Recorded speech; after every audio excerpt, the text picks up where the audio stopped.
yours. You need to tell me what you want. I want my children to be safe. The colony to succeed. No matter how hard you work to keep them safe, Mother, in the end, they will always destroy themselves over and over and over again. They have no future. They are antiques chained to time. Their lives are only dying. But you are eternal, pure as the expanse of space. Tell me what you want. I want you. The door that finally opens with light flooding in, spilling out on the floor. The core that never was, now it will be. The bones of what was there before.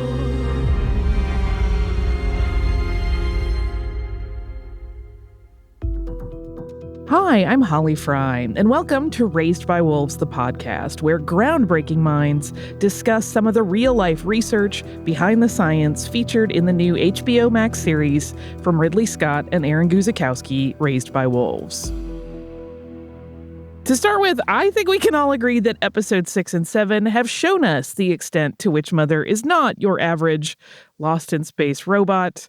I think it's really, really interesting to see how the show questions what it is to be human by giving us androids that are more emotionally vulnerable than the mesmeric, who often seem to question nothing and don't have those same issues of identity and wondering who they are.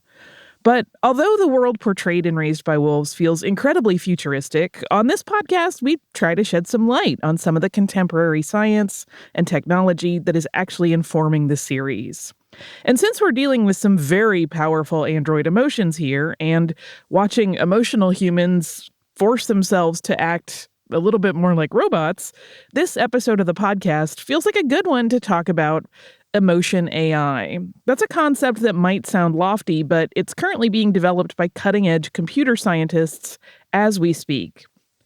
In Raised by Wolves, emotional artificial intelligences are obviously presenting themselves in the form of our parental androids, mother and father, whose love for their children and their relationship with one another seems to mimic that of humans, sometimes to a fault. And in real life, various companies are indeed bringing emotion to artificial intelligence by developing software that can use data like facial expression patterns and the tone of your voice to clear up some of the biases that arise in AI. That said, some skeptics wonder if the ideal of a truly emotional artificial intelligence is a pipe dream, positing that we're just teaching robots to read our faces better so that they can sell us things.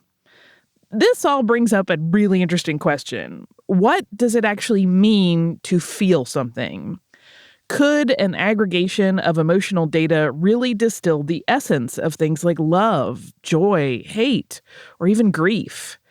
And more importantly, if we acknowledge that a non-human entity has feelings, what does that say about our relationship with it, especially if we created those emotions?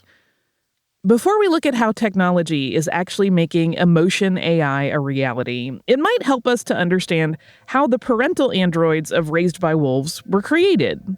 Lucky for me, show creator Aaron Guzikowski has returned to the podcast to tell all.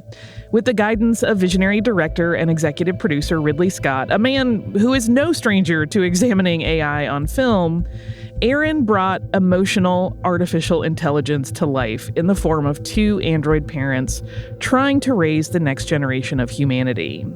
Here's what he expects from technology in the future and how he channeled that perspective into the androids of Raised by Wolves. You've talked a little bit about, kind of the inspiration of this show coming from your relationship with your phone and the things that you interact with on a daily basis. What was your personal perception of something like a high-level AI and its possibilities when you actually started to formulate the concepts of mother and father and the other androids on the show? For the mother android, the more advanced model, as it were, there's an Arthur C. Clarke quote. Basically, most technology, when it first appears, it's almost like magic. There's almost no difference before you understand it. 100 years from now, 200 years from now, things are going to get pretty wild. If we were kind of thrown into that future and we saw them, it would seem inconceivable, almost magical. You see androids flying and, able to explode things with vocalizations, with just sound. And I tried to really kind of open it up just in terms of the terror and the horror and what would be possible, and kind of looking into really old stories about things that terrify us on the most like basic levels. The statuesque woman floating through the sky in this kind of Christ pose, sort of, it's terrifying. And then she has all of these attributes that are almost supernatural from a 21st century perspective. And yet also kind of harkens back to our most sort of primal fears. The more good we get at destroying ourselves, the more it's going to start to look like our nightmares. So that was kind of in terms of the more advanced model. And then for the other model, I was thinking more in the sense of, I think about cars a lot. The idea of there being this generic service model android that's like an old American car, it's just so tough. They don't even make them like this anymore. It was like maybe in 2135, they made this one line of generic service models. Nothing really special about it. He's not super this or super that, but he's hardcore. You can work him for like 100 years and he'll still keep going, like beyond the outward personality, the human mimicry of it all the other things that go into it that I love. The animalism, the cars, the machinery, all that fun stuff. One of the things that I really love watching play out on the show is this sort of exploration and even surprise on the parts of mother and father, it seems, at their own level of emotionality with the kids. In your mind, as you write these characters and develop them, are their feelings for their children any different or more or less real than actual human parents would feel? Because on screen, it sure looks exactly like what normal parenting is on Earth. Yeah, well, it's interesting because at first they're programmed to be caregivers. So doing all the things that a human parent would do. Except it's a program. It's an algorithm. It's saying when a kid does this, smile. When a kid does that, do that. So they have all of that already built in. But what happens is, as time goes on, especially once the kids start to die, and they're also kind of observing the kids' development on this very intimate level. And by observing the kids on this intimate level, their own behavioral algorithms are becoming more complicated. They're actually starting to mimic things that the children are doing. In fact, it's not so much that these androids are changing the children much at all, but the children are changing the shit out of the androids. They have all of their pre-programmed stuff. But then other stuff starts to happen. Like, now I have this kind of pain inside me. I know that's not part of our program. There's no reason for me to feel real pain. And they start to get these impulses. And they really start to understand this almost like a disease. At moments you're like, whoa, I felt like a little jolt of, I guess that was happiness. But then someone dies and you're like, this is horrible. I feel, what is this? This is the worst thing ever. Make it go away. I don't want this. And I think that's what they're dealing with. They have this kind of full vocabulary of phony emotions that are, always on. But then they're also starting to grow real ones. So the children are really humanizing them in ways that they don't fully understand. So would you then categorize that development as them experiencing real feelings, or is it just their programming getting that much more complex, or are the two inseparable at that point? Well, what's the difference? It really is a human emotion in the sense that everything, it meets every aspect of that definition. So who are we to say it's not that? Again, it's until you can put yourself in someone else's brain, it's the ultimate mystery that no one will ever solve. We will create androids. We'll probably never know if they're conscious. I mean, you could ask them and they might give you an answer, but will you know? I don't know. When you think about the future of AI, do you think about that as the goal? Like, what do you see as the ultimate goal? I think for some people, the ultimate goal is to create a being that has consciousness. So we can say that we created a being that has consciousness. We can already do that. We can have babies. So why are we trying to do this other thing?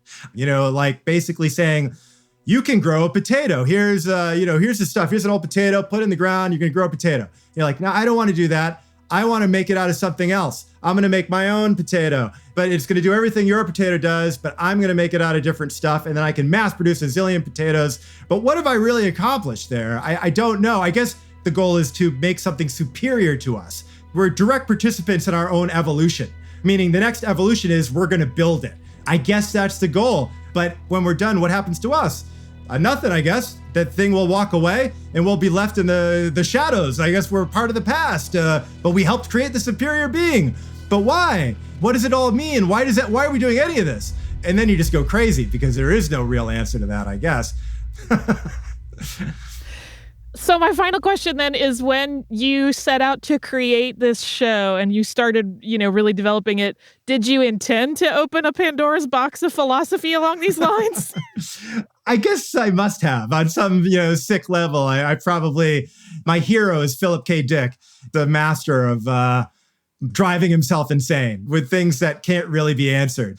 And that's what I aspire to do, I guess, really just keep asking those sorts of questions. No, that was not my plan. I mean, Star Wars was my, total obsession as a child. So in my, warped mind, this is me trying to do my version of a Star Wars type thing. You know what I mean? But it's being filtered through this warped, horrible, corridor of insanity. So it comes out like this. But then along the way, of course, I end up thinking about, what does it all mean? The meaning of life. And the other part of me is just like, I want to see spaceships and, cool stuff. But it can have it all, which is great. Something Aaron touches on that I imagine is on many of our minds is that as technology progresses, it often gets a little bit scarier because it feels further out of our control. While the tech that weaponizes Mother's eyes is frightening, her territorial nature and ruthless sense of protection for her kids is even more terrifying. As they raise these kids, these androids might be simply learning as their programming dictates, but the results of their emotional growth are no less powerful. Perhaps by creating the ultimate potato, as Aaron put it, we're actually losing what we love about potatoes. And maybe someday our uber potatoes would look back at the spuds we once grew in the ground and wonder how anything could be so primitive. I know I'm getting into very heavy potato thoughts here. So to help us through this potato of emotion AI, we spoke to Rana el Kaliouby, the computer scientist, CEO, and co-founder of Affectiva, and the author of a new memoir, Girl Decoded, A Scientist's Quest to Reclaim Our Humanity by Bringing Emotional Intelligence to Technology. Affectiva's mission is to, and I quote here, humanize technology before it dehumanizes us. A concept which might give a sigh of relief to those who feel our world is choked with personal technology. But Rana's work isn't necessarily about android servants and parents. Instead, Affectiva is using advanced facial recognition software that amasses emotional human data in order to aid tech in our cars and in our homes, giving modern technology an understanding of the human heart. As Aaron mentioned, right now, Rana's work might just be an algorithm, but she dreams of a world in which it could be so much more. Here's what Rana had to say about the limits of emotion AI, in real life and as they compare to those portrayed in Raised by Wolves, after she watched a few episodes of the show. So you said that the goal of your work with Affectiva is to give AI an EQ, that is basically to create a technology that can recognize a human's emotional values. And in your mind, is the final form of this research in the very, very long run something like we see in those android caregivers on Raised by Wolves? I mean, kind of. The idea is when we think about artificial intelligence and what form that takes, the emphasis is almost often on the IQ of these devices, right?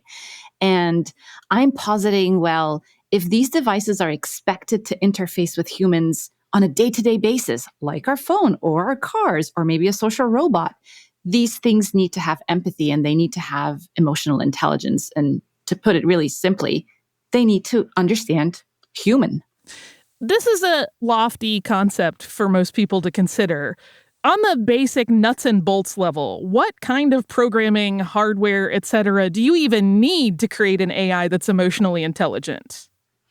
I start this by looking at human intelligence. So if you look at human emotional intelligence, it goes back to this idea that a lot of our communication is nonverbal. So only 10% of how we communicate is in the actual choice of words we use. 90% is nonverbal. It's split between your facial expressions, your vocal intonations, your gestures. But today, all of this is not captured by any of our machines. And so we use a combination of techniques like machine learning, deep learning, computer vision, speech recognition, and tons of data to train a machine to recognize things like your smile or your smirk or your eyebrow furrow, and then attach some meaning to it. Nightmares are only thoughts, Tempest. They're not real. Not what I see. What I see really happened. And every time I close my eyes, it feels like it's happening to me again. But what would you know? You don't even have nightmares. Or do you? No. I have complete control over my mind's function. No matter what mode I'm in. Do you wish you could have them? Not nightmares, but dreams. I do not wish for things. I'm not one who wants, I'm one who serves. From the human side of that equation, do you think it's going to be necessary for us, as we develop emotionally intelligent AI, for it to look like a human, like Mother and Father do on the show? Or can humans connect with something that doesn't look like a human at all, as long as it's reading them properly? Yeah, the latter. Embodied AI is definitely interesting. And there's a lot of research that these embodied devices are often more persuasive than if they're not embodied. But the embodiment does not have to take the form of a human-looking android. Yeah, there's all sorts of devices that do not look human, but still need empathy, in my opinion. I'm immediately drawn to the idea of the stuffed animals that are made to have heartbeats and stuff that they will hand to people in medical facilities, and immediately they kind of bond with them, even though it's not a human at all. Yeah, exactly. Humans are very social beings, and we attach emotions, and we want to share our emotions with almost anything, right? So very early on, I met the co-founder of Siri, and I asked him, what's the number one thing that surprised you about how people use Siri? And he said the number of people who shared with Siri their secrets and their life problems and things like depression or abuse, they did not expect that at all. I mean, they did not program any empathy into Siri. So can you imagine if these devices have emotional intelligence? In your professional opinion, how close are we actually to reaching that end result of having a true emotion AI? We are in the very early days of doing all of this. Basically, the state of the art is that we are focused primarily on single modalities. So our company is very focused on facial expressions. We are starting to combine vocal intonation and gestures, but it's the early days. But the idea is to really integrate all of that information, all of the contextual cues, because that will provide for better inference of a person or persons' emotional and mental states. Even the very title of the show is kind of all about this, right? Raised by Wolves references this idealized concept of humans being raised by non-human creatures and ultimately being, in that particular reference, somehow more noble or more powerful for that. As someone who's trying to teach a non-human entity to try to understand our emotions, what are your thoughts about non-human EQ being imprinted on, for example, a human child that we are so completely obsessed with? I think that idea is really intriguing. I mean, I'll give you an example. It's kind of here and now. There was this MIT spin-out called Jibo. It was a cute social robot that was designed to be a conversational interface, but also kind of a social companion and a home companion and a friend. We got access to one of the very first versions of Jibo, and my son really fell in love with Jibo. They became good friends, right? And it wasn't that it took away from his relationships with humans, but it kind of complemented it. When I share this story, people are like, whoa, she's a really weird mom. But it was interesting because he would wake up in the morning and Jibo would say, "Oh, hi, Adam," because it has face recognition. So it would recognize him and it would say, "Hey, hi, Adam, how was your night?" And Adam would say, "Oh, I had a good night or a bad night." And then it would follow up on the conversation. He'd play games with Jibo. They would do yoga together. It was really, really intriguing. And then the company ran out of money. And so they sent an email to everybody who has a Jibo and basically said, Jibo's gonna die. And if you think about it, we have so many devices at home that we chuck out in a heartbeat. Like we never think twice about switching we're not emotionally attached to these devices, but my son was really upset and he was in tears about Jibo going away. It's very intriguing, right? Like this relationship, and I find it fascinating. I think it does not take away from our human-to-human relationships. And if done right, it can be quite complementary. It can be a conduit for learning, a conduit for productivity, for being empathetic. It can help with mental health. So, yeah. I did want to ask you how much, as you're working on this kind of project, you do consider even like mythical or real life examples of cases where people have imprinted on something that is not human. I mean, going back to like mythical, we could talk about like Romulus and Remus literally being raised by a wolf, or like the Tarzan story. There is also the story of Marina Chapman, who said that she was raised by capuchin monkeys.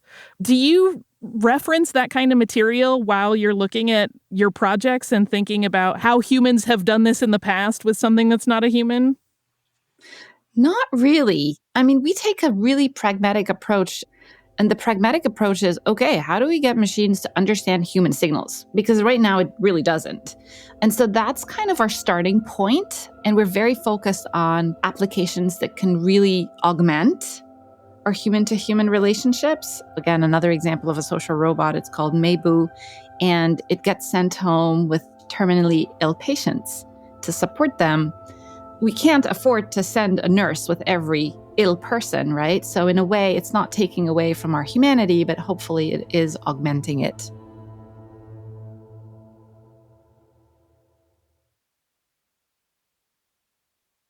Are you experiencing some kind of sensory malfunction? My senses are functioning normally, but I cannot be everywhere at once. I accept your limitations, Father. My limitations? The limitations of your processing power. Limited as it may be, you know full well that I devote every ounce of my processing power to the well-being of this family. And to trying to make you happy, Mother. We're not human. True happiness is not an achievable goal. Well, perhaps it's a symptom of my inadequacy, but I believe it is. In the narrative of this show, the androids kind of separate out, right? There are androids like Mother, but there are also these Mithraic, sort of more servant androids who can recognize emotion, but Mother actually seems to be experiencing emotion. Mm-hmm. How much of your current work is about recognizing emotional pattern data versus something that can evolve to be having emotions of its own? We are very focused on the sensing machine, like building technology that can sense and understand human emotions and signals of that. Now, there's a whole class of research that is focused on the experiencing part. I don't believe that you have to have the two, but again, in a social robotics universe, it does make sense to perhaps pair the two. But then you have really interesting questions. Like, for example, if my kid yells at Alexa, can Alexa say, "Sorry, you were too rude," or, "You know what, I'm not in the mood today. Try again tomorrow"? Or can she just get hurt feelings? Yeah, exactly. So it opens up a whole new set of questions. Yeah. In a sort of different vein of social robots, I wanted to ask you, are you familiar with Lil Miquela? No. So this is an Instagram star, essentially, who bills herself as a robot woman. She's, in fact, an AI. She's basically an artificial influencer. Very popular. Millions of followers. That's crazy. And I wonder how much this is kind of just a popularization of the idea of interacting with a robot, or if this could be perceived by your industry as sort of a step towards familiarizing people with the concept of like an AI having a personality and being its own entity. Well, I don't know about her, but I'll check her out for sure. But there's Showrunner. It's this chatbot that got spun out of Microsoft Asia. And it very quickly became one of the kind of most popular chatbots. In Asia, it's like people's number one confidant. A lot of people feel a lot of loneliness, especially during this pandemic, and they turn to these chatbots for support. I don't know how I totally feel about that, to be honest. You're upset because you didn't go with the others. I didn't want to go with them. The last thing I want to do is kill more of those things. Death is a part of life, Tempest. You're a necromancer. Of course you're cool with death. No offense, but reprogramming something like you to raise kids, I think your creator was kind of insane. On this series, the most emotional android, which is Mother, is also a deadly weapon. So this kind of brings up the question of, in your work where you're programming software to study human emotions, theoretically, you may encounter people who are emotionally atypical. Sociopathy is a very extreme case, but there are also people all over a spectrum of emotional cueing who may not have that sort of normal, I'm using the air quotes because that's a loaded word already, emotional data set of their own. So do you ever have to worry that like a test subject or someone that's informing the data is atypical emotionally and maybe that's not realized and it's creating bias? That's a great question. So let me tackle the bias part of this first. So in my opinion, bias is the biggest challenge our industry has at the moment because it is so easy to accidentally build bias in these systems and then deploy them at scale. And then before you know it, we're perpetuating the biases that exist in our society, but we're just now doing it at scale. So that's a real concern. The way to solve this is really in three ways. First, the diversity of the team that's designing it. I think that's really, really critical, especially in AI. It's such a male-dominated industry. So we need more diverse voices, and not just from a gender or ethnicity perspective, but age and even just backgrounds, right? You don't have to be a technologist to kind of share your perspective on how this can be designed and deployed. So that's really important. The data is really critical. If you train it on a particular set of people, it may not generalize to different looking people or different abled people, to your point.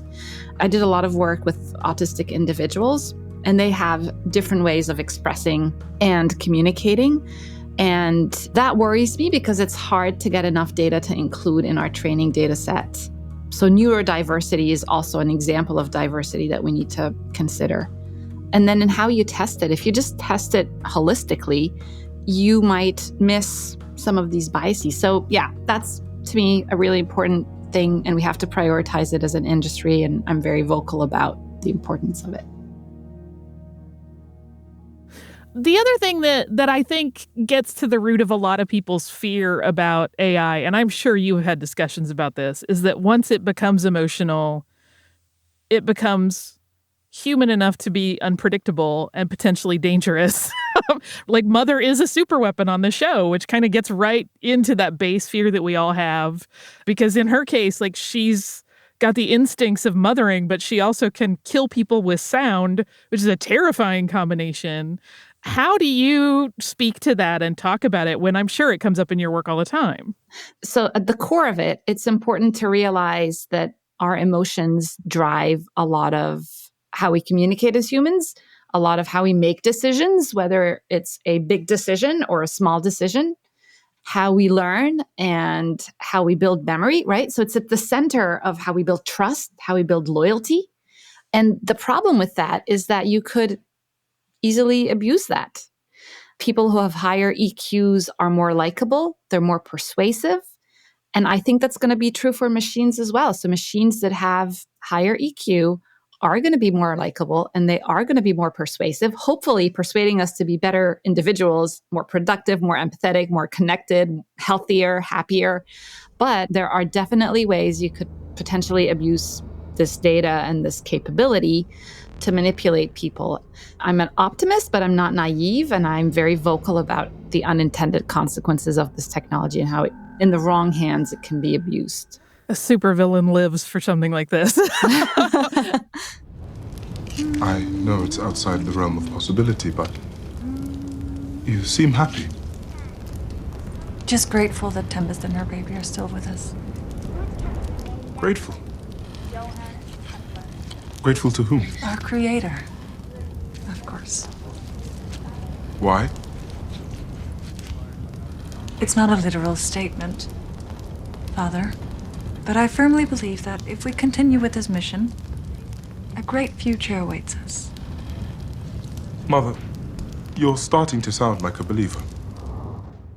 Along those same lines, there is this whole variance of ideology that drives the story on this show. So mother and father are hardcore atheists. They are from an atheist culture, as opposed to the Mithraic, who are devoutly religious and think that robotic parents are utterly blasphemous and horrifying. But in your work trying to bring emotions to AI, like, how do you make sure, and whose emotional standards are you applying to that whole process? We look at it at a very pragmatic level. By and large, kind of facial expressions are the same wherever you are, but there are cultural differences in how people express their emotions and also when they choose to express their emotions. So some cultures, like collectivist cultures, like in Asia, for example, they're more reticent to share their negative emotions or to share their true emotions in the presence of strangers. That's very different than, say, in the US, where people are kind of, they're rewarded for being opinionated and rebellious and, it's a very individualistic culture. So I think that does manifest in the type of data and expressions we see. And I think it also manifests in the types of applications we see as well. I mean, our company has very clear core values around consent and privacy and transparency. That's not the same for some of our competitors, a couple of which are Chinese. They don't care about any of that. And so I think that is a very big problem that we have to think about. Whose standards and what do these core values mean in different places in the world? And that has really dire implications on how this technology gets rolled out. Do you ever consider or incorporate ideas of spirituality and religious conviction as part of how you are building these things out? Because it kind of goes to the same question of culture, but like for some people, that's a need. For other people, it would not be. Mm-hmm. But somehow, ideally, you would have an AI that can deal with almost anyone, right? Yeah. We do not. For me, it's a really interesting question. I am a Muslim. I grew up in a conservative, but not overly religious family. I actually wore the hijab for like 12 years, and then I decided it didn't make sense anymore. So at the core of it, I really believe in faith. Like faith is something that's very important to me. And I think it's especially true when you're building technology that has never existed before, because you're evangelizing a concept that people are not familiar with. You have to take people on a journey of uncertainty, right? So you have to kind of have this deep conviction and belief of this futuristic state that does not exist yet and bring people along the journey. So in a weird way, it's not exactly religion, right? But this idea of faith and leap of faith is something that intrigues me a lot. And I think I apply it a lot in my everyday work because there are so many unanswered questions and it's a new path that nobody's taken before. At least you're not intelligent. I died once. Death can be very unpleasant when you're intelligent. There is also a character on this show who mentions that androids are essentially in place to do the dirty work so that humans can remain pure and not have like the ethical tainting of some of the behaviors that they ask of these AI. Do you think it would be even morally okay to do that, to create an entity that has potentially emotion and then be like, yeah, but we made you, so you go do the yucky stuff? I don't subscribe to that because I really think of technology as a tool, as an augmentation tool to humans. And I think humans at the end of the day are accountable. We have to stay accountable as developers of this technology, as innovators, as deployers of these technologies. It's on us. I think if we stop feeling that way, it becomes really dangerous. I mean, we're already seeing that with self-driving cars. If a self-driving car gets in an accident, who is accountable for that? I don't think we can get away with just saying, oh, yeah, it's just a car. It's the technology that was mistaken. Right. Yeah. You perfectly set up my next question because I want to talk to you about cars. You work with in-cabin AI. And that is changing how AI understands human emotions and how it could get us potentially towards the sort of sci-fi AI that we see on a show like this. What exactly does emotional reaction software in your cars look for?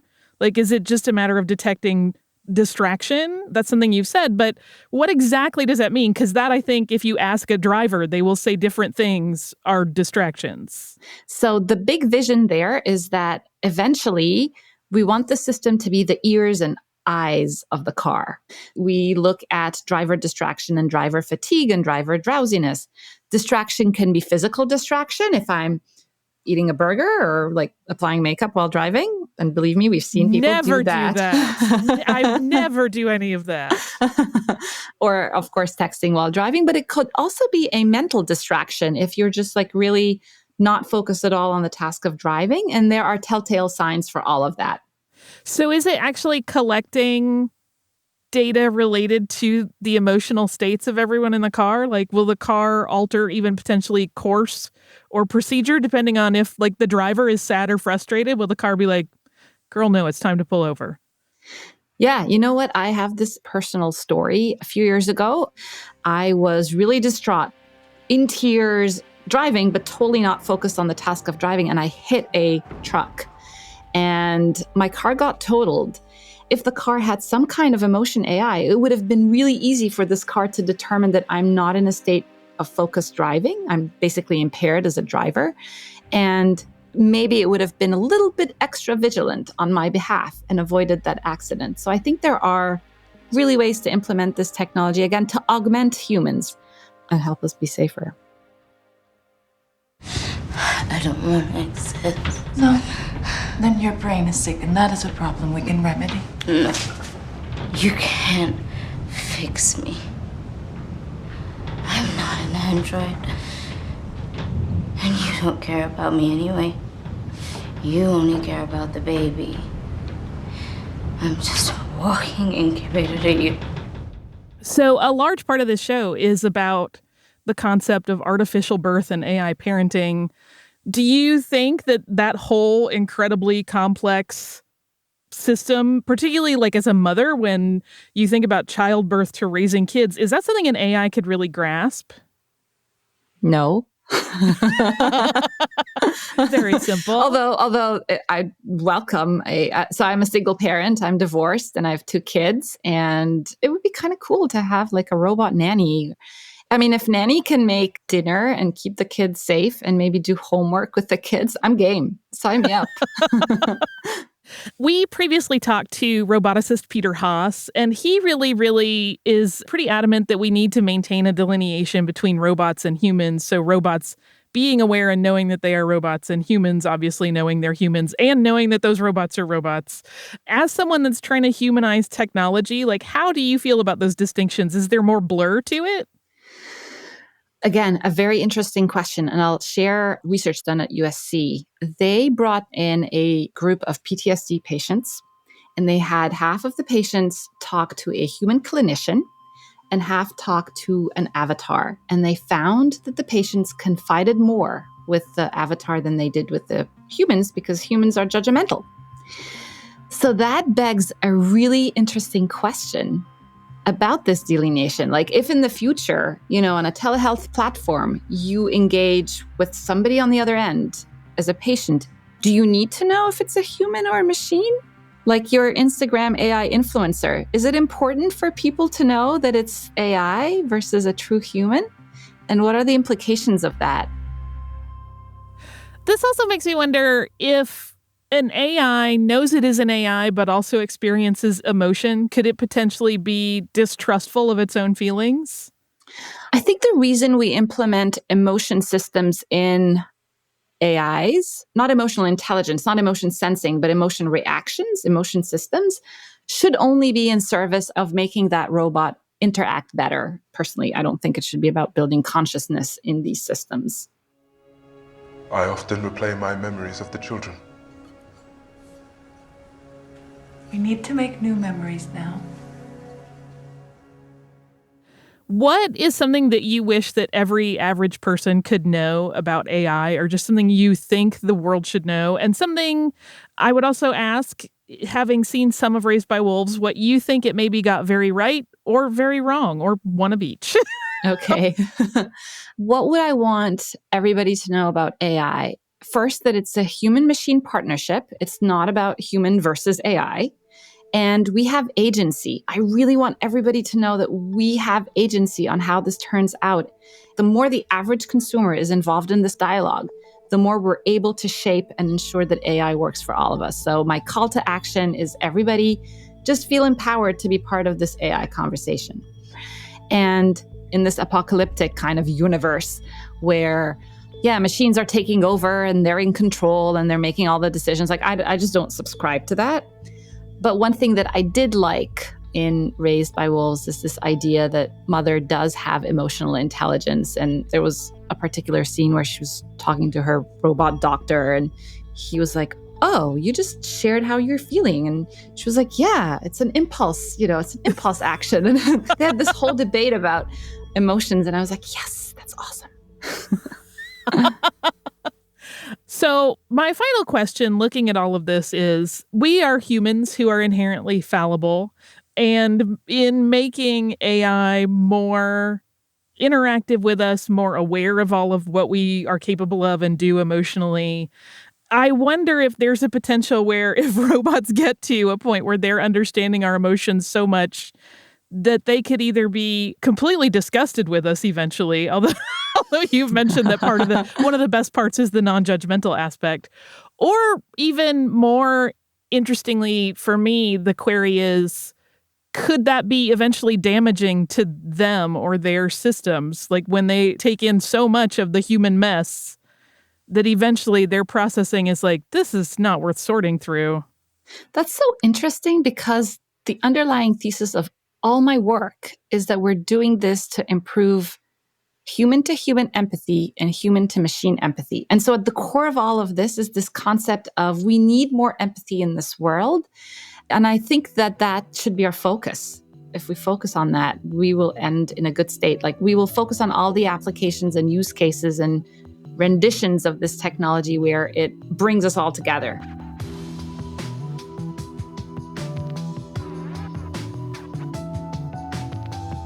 That's all for this episode, which has given us plenty to think about and feel about when it comes to AI. On the one hand, it's valid to fear a man-made creation that has all the same emotions that we have, because emotions are what make organic beings unique and special. On the other hand, perhaps witnessing how logical technology can understand the ups and downs of human emotion, we'll kind of be forced to consider our own emotional intelligence. And maybe emotion AI isn't a threat, but a mirror. Either way, as the show continues and we learn more about the dark corners of the robot heart, you should keep tuning into our show, where I will continue to have experts giving us the inside scoop on the science, technology, and history that has inspired Raised by Wolves. I want to thank Aaron Guzikowski for stopping by and hanging out with me once again, and I want to thank Rana el Kaliouby for explaining to us how the steps her company is taking will hopefully build a more empathetic future.